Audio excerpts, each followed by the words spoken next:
aliviar um pouco o estresse do exame.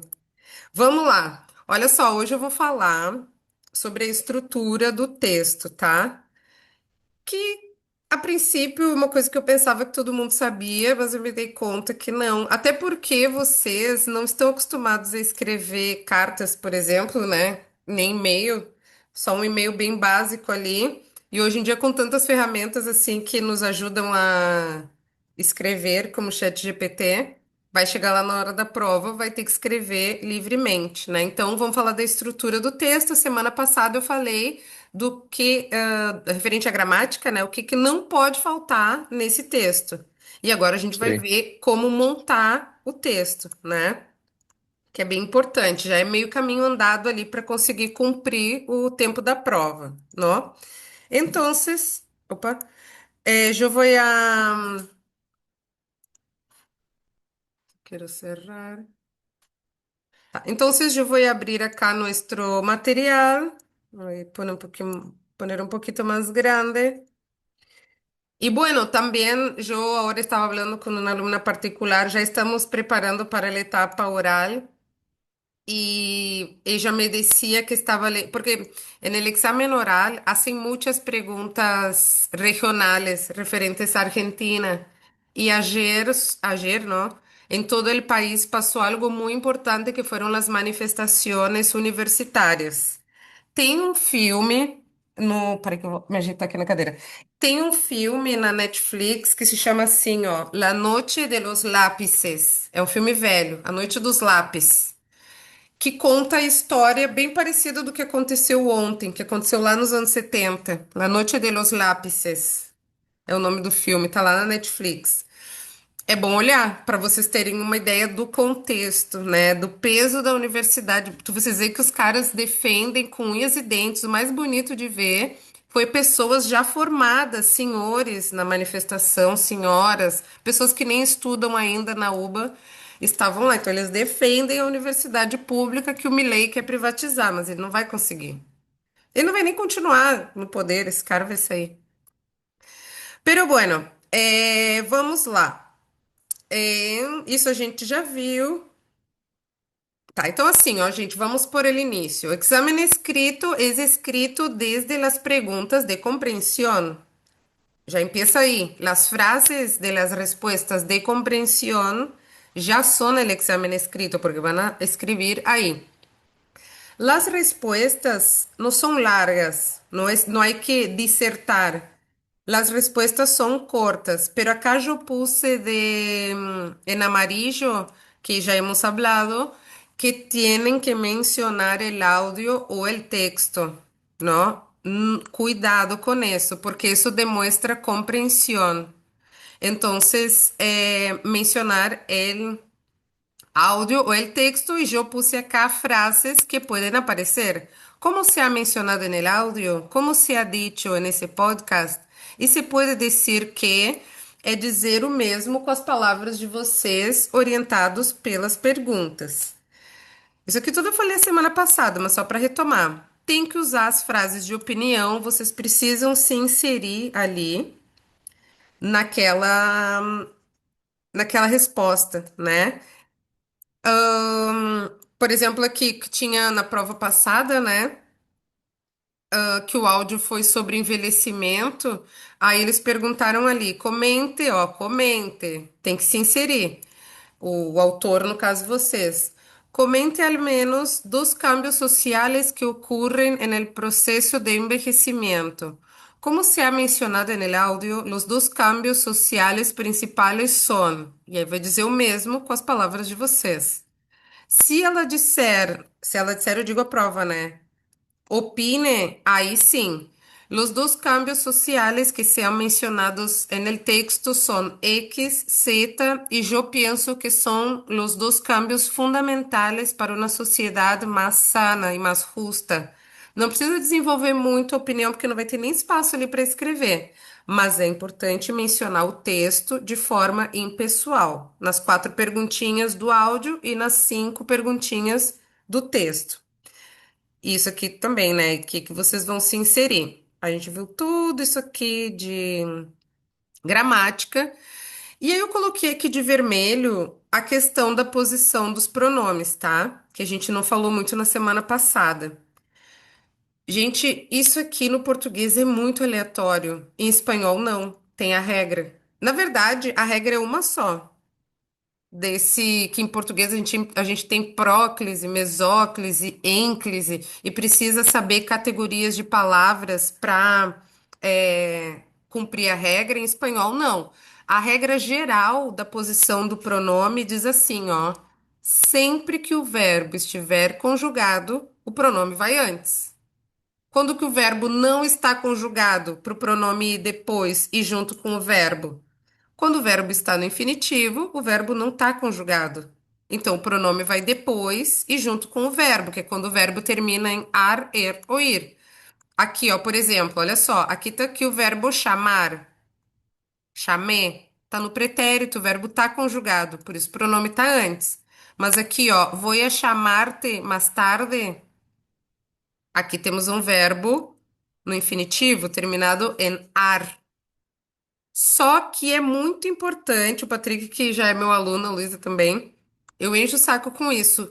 Não pode separar os verbos que fazem parte de uma locução ou de tempo composto com o pronome. Em português a gente diz assim, ó, eu, aqui tá o verbo, vou te ligar. Tem o verbo ir, aqui vou, e o verbo ligar. E a gente separou aqui em português os verbos com o pronome. Em espanhol isso não pode acontecer. Como aqui a gente tem os dois casos da regra, a gente tem um verbo no infinitivo e temos um verbo conjugado, o pronome pode ir antes de tudo ou depois, não no meio. Cuidado. Quando também o verbo não está conjugado, quando o verbo está en el gerundio, quando termina em ando, ou yendo, ou yendo, não?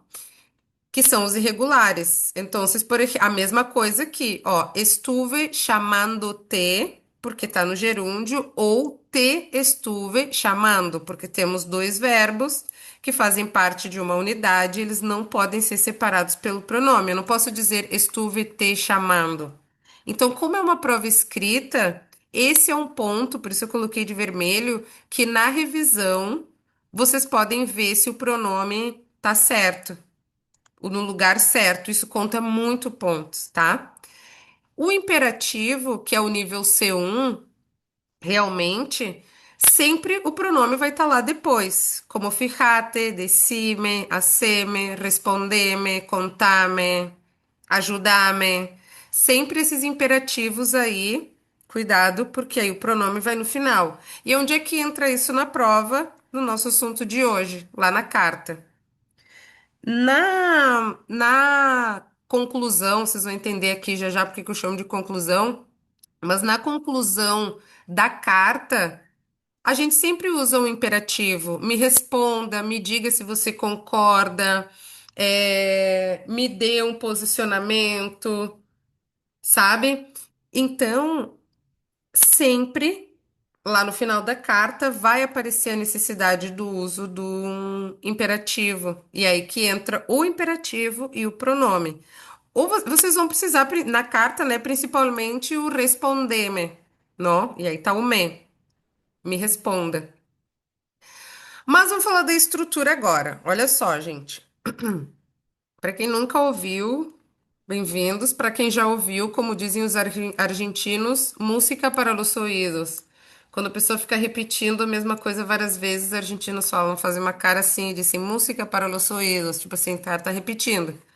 Vamos lá. Gente, todos os textos, absolutamente todos, têm introdução, desenvolvimento e conclusão. Só que para cada tipo de texto, o que a gente vai colocar na introdução, no desenvolvimento e na conclusão muda. No caso da carta, a introdução aqui vai ser saludo, presentación e decir por qué. Só que antes temos uma parte gramatical bem importante na carta, que é o uso da formalidade ou informalidade, o uso do vos ou o uso do usted, tá? Então pensem que essa escolha de ser informal ou formal é como se fosse um carimbo. Esse carimbo, quando a gente está falando, por exemplo, em ser formal, ele vai vir representado, sim, através do usted, que seria como em português o senhor, a senhora, né? Em português a gente diz, por exemplo, o senhor gostaria de um café, pensando numa pessoa mais velha, né? Em espanhol vai ser usted quiere um café ou a usted le gustaría um café. Mas os carimbos ali, o mais evidente deles vai ser o próprio uso do usted. Só que ele vai puxar gramaticalmente outros carimbos, que é, por exemplo, os verbos, a conjugação verbal. O usted, ele vai seguir a mesma conjugação da terceira pessoa do singular. E é só singular, tá, gente? Ustedes não é o plural do uso formal, não é. Porque não existiria para a gramática espanhola como ser formal no plural. Então é no singular mesmo, tá? Mas, além da conjugação verbal, e se a gente olhar ali no dicionário, aquele que eu amo, ele traz o usted. Sei lá, vou botar aqui, ó, a ser conjugar. E aqui, ó, tá o usted. O usted não é a terceira pessoa, ele é a segunda persona. La primera soy yo que estoy hablando a alguien. Hay dos personas en ese diálogo por escrito. Entonces, mira, usted em todos os tempos, ó. Presente, passado, futuro, tempos compostos também. Então, o primeiro carimbo ali, gramatical, para demonstrar que vocês sabem usar formalidade ou usted. Depois vem os pronomes, né? Que eu vou botar de maiúsculo, ó. Pronombres. Aqui tá um resuminho, ó. Mas os pronomes que correspondem ao usted vai ser le ou se, su ou sujo, né? É uma letra que muda tudo. Então, por exemplo, aqui, mira. Buenas tardes, señor director. Es un gusto enviarle este mensaje. Se eu botar um T aqui no lugar do L, já muda tudo. Então, não pode principalmente misturar ali os usos na prova, tá? Quer dizer, não é que não pode em nenhum momento, é uma prova de nível C1, mas fazer uma confusão, se errar uma vez um pronome ali lá no meio, tudo bem. Mas misturar o texto fica uma maluquice ali que a gente não sabe se é formal ou informal, não dá. Então, ali no título já, eles vão dizer para quem que é a carta. Personas majores, faltou um S aqui. Então, assim, ó. Para quem que é a carta? Vai cair carta. Vocês lembram que na prova passada caíram duas cartas, os dois textos foram carta. Então, para quem que é essa carta? Daí, dependendo de para quem for, vocês vão ser formais, formales ou informales, tá? Então, acá, por exemplo, pronombre. He recibido su solicitud. He recibido su solicitud. Es bueno recibir noticias suyas. Aqui, tudo que tá marcado, ó, tá o carimbo ali. Pode ver que não aparece nem a palavra usted, mas significa através desses pronomes que correspondem ao usted que eu estou sendo formal, tá? Aqui a conjugação verbal. Como ha passado usted esses dias, abuela? Aqui uma senhora, então usei o usted. Se eu colocar um S aqui, já muda tudo, já vira informal. E aqui também, ó, creio que usted recibió mi correo anterior, ou ha recebido, mas aqui é terminação verbal, mesmo que não apareça o usted, tá me dizendo que eu tô sendo formal, tá? E o informal, que é o mais fácil, porque a gente usa todo o tempo, é a mesma coisa, mas aqui o contexto, né, quando vocês receberem ali, vai estar lá. Eu vou abrir aqui outra prova pra gente, que eu não lembro mais. Hum. Deixa eu achar aqui minha prova. Peraí. Eu vou abrir ali para vocês verem aqui. Examen.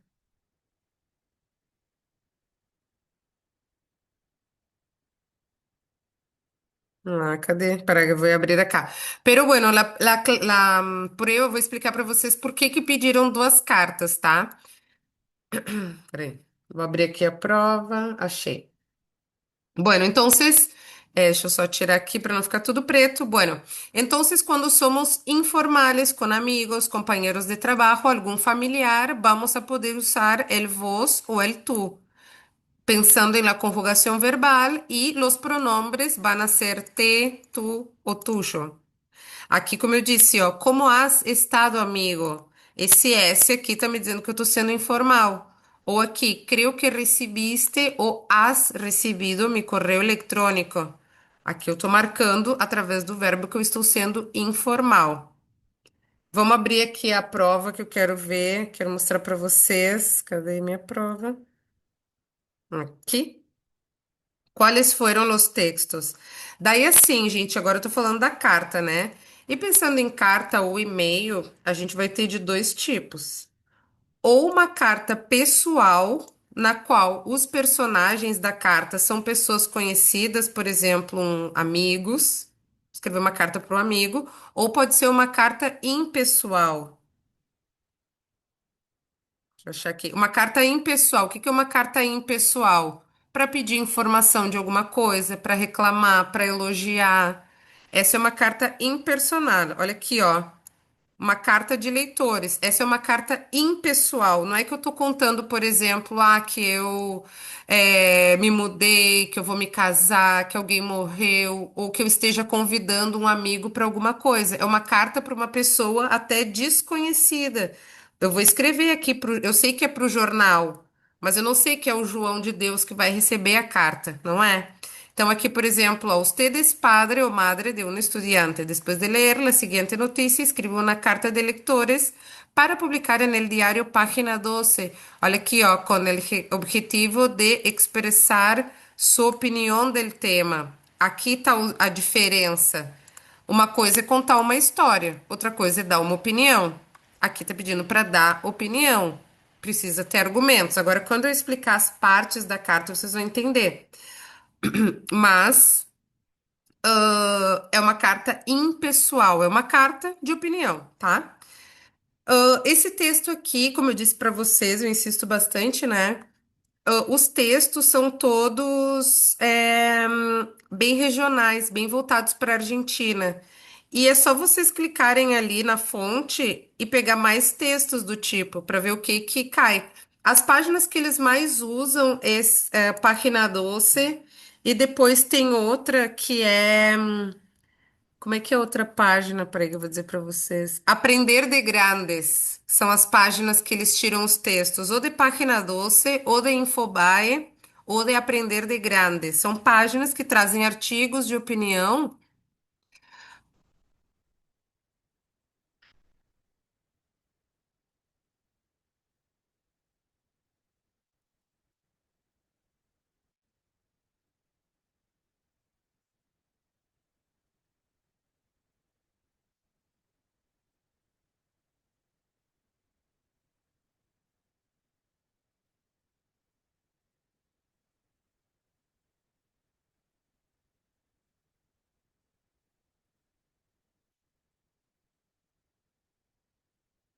Ai, vocês estão aqui, não fechou. Eu achei que tivesse fechado para todo mundo. Eu digo, ué, cadê todo mundo? Eu achei que tivesse fechado aqui, porque aqui o meu tá me parecendo que já vai fechar. Bueno, entonces, Aprender de Grandes, Página 12 e Infobae são os textos. Eu até botei no grupo, voltamos ao mesmo link. Bueno, entonces, tienen um texto. Olha só, os argumentos que vocês vão usar para dizer se vocês concordam ou não é uma frase de opinião, tá? Opinião é dizer se concordo ou não, se eu acho certo, se eu acho errado, se é um problema, se não é um problema. Vai estar no texto. Esse texto, por exemplo, fala de los abanderados, que são os estudantes na Argentina que vão participar daquele ato cívico de hastear a bandeira. Só que só vai hastear a bandeira na época, né? Só hasteava a bandeira quem tirava notas boas. E isso é injusto. Eu acho injusto, tá? É minha opinião, ó. Eu creio que isso é injusto. E os meus argumentos, que vão estar, a maioria deles, no próprio texto, para eu concordar ou discordar, vão desenvolver ali minha carta, né? Aí ele vai dizer aqui quais eram os critérios usados e tudo mais, mas era uma carta. Depois, aí tem aqui o espaço. Tem que escrever tudo? Não, mas o ideal sim. O ideal é escrever até aqui. Não escrevam no verso da folha, tá? Porque eles anulam o que está escrito fora das linhas. Teve uma aluna, Sabrina, até hoje a gente ri. Que a bonita, ela não teve melhor ideia de que virar a página, ela mesma fez as linhas e continuou escrevendo. Não pode fazer isso, tá? Foi anulada a prova ali. Tem que escrever aqui no que tá aqui.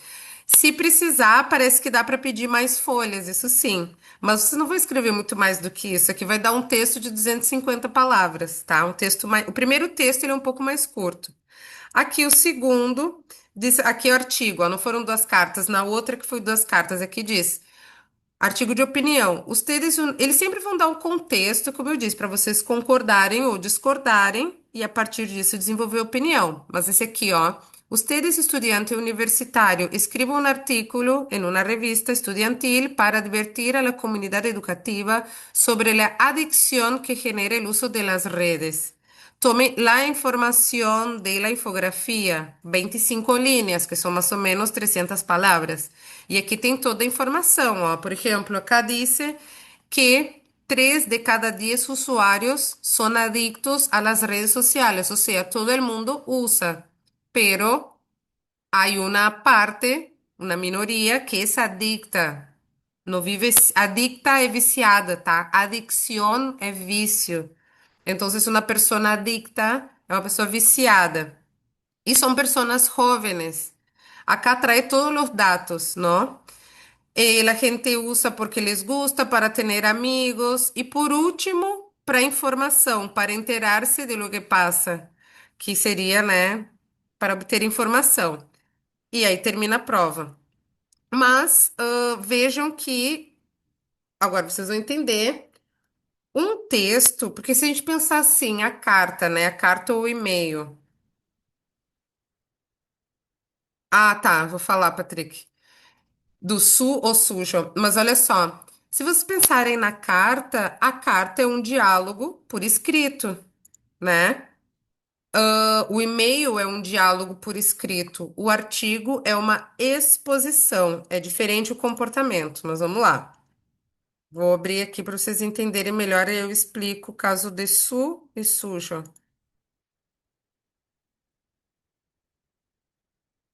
Acá, muito bem.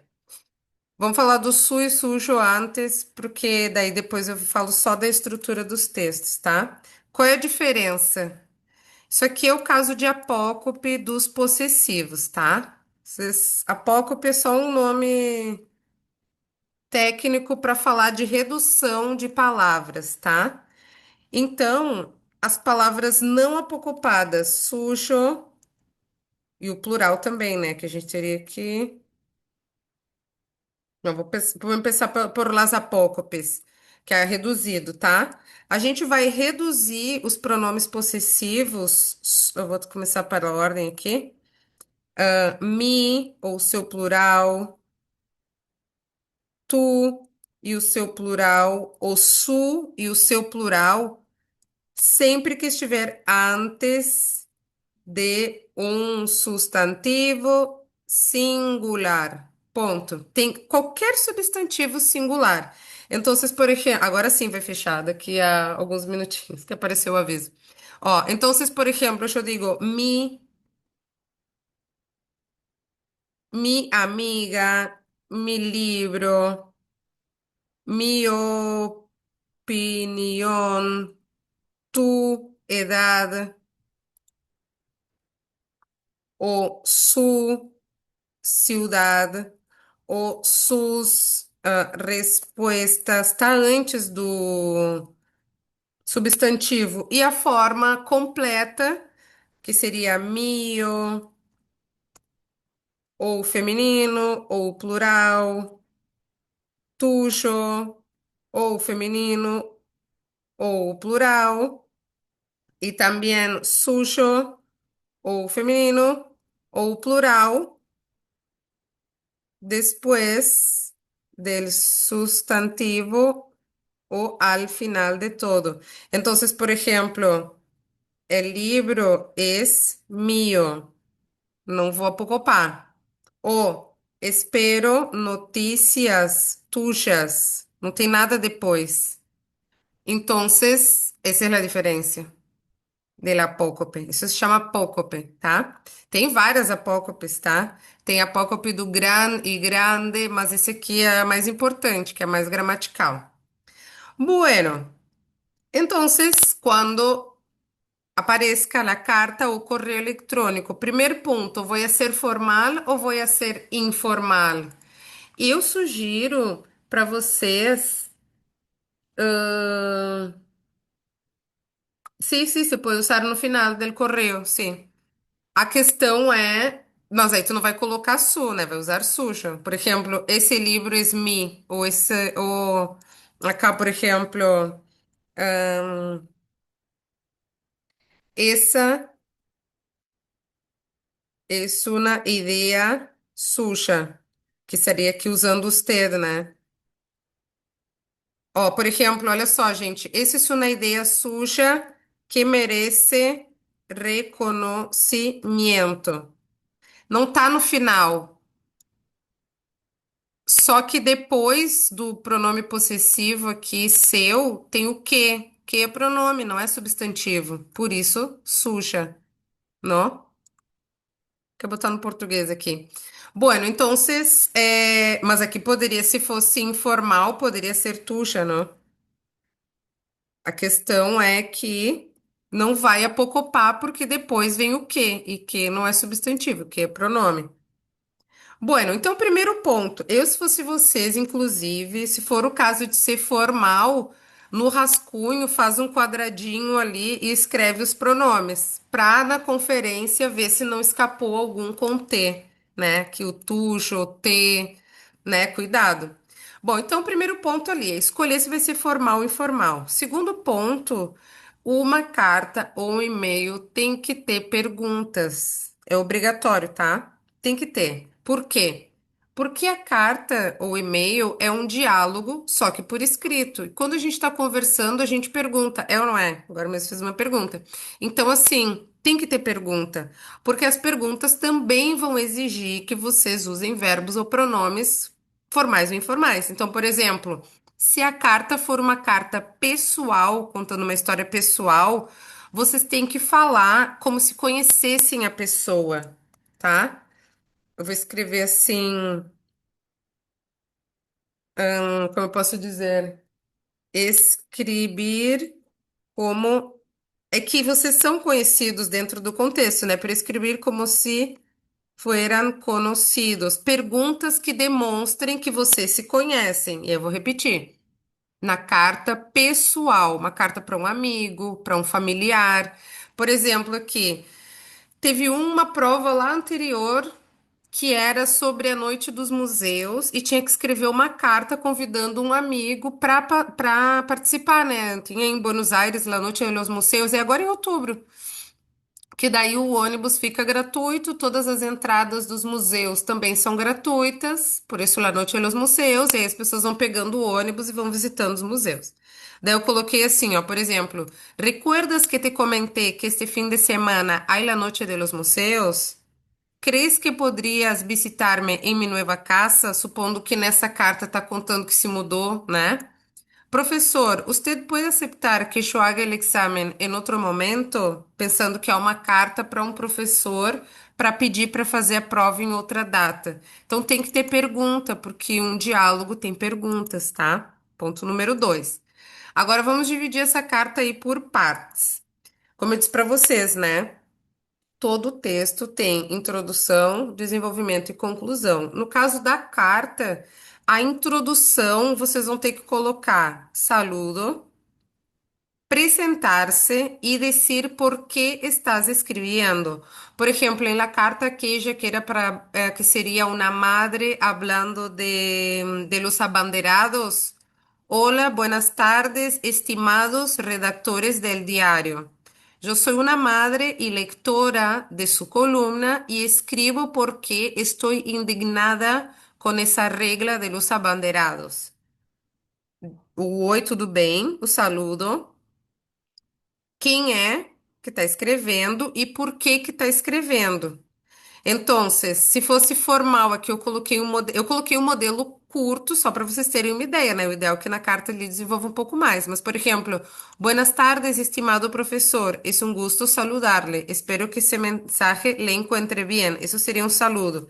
Aí, por exemplo, soy su alumna de la disciplina de anatomía y escribo porque necessito cambiar a fecha de meu exame. Isso é a introdução da carta. O desenvolvimento da carta é o que eu chamo de história. É o porquê.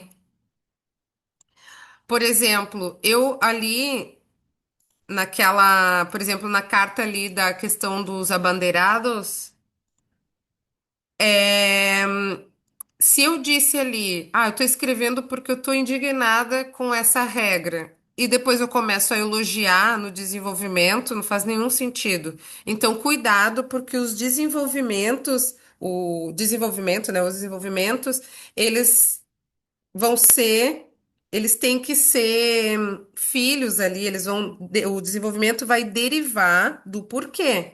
Então, se eu dizendo que eu escrevo porque eu quero reclamar, a história tem que ter uma reclamação.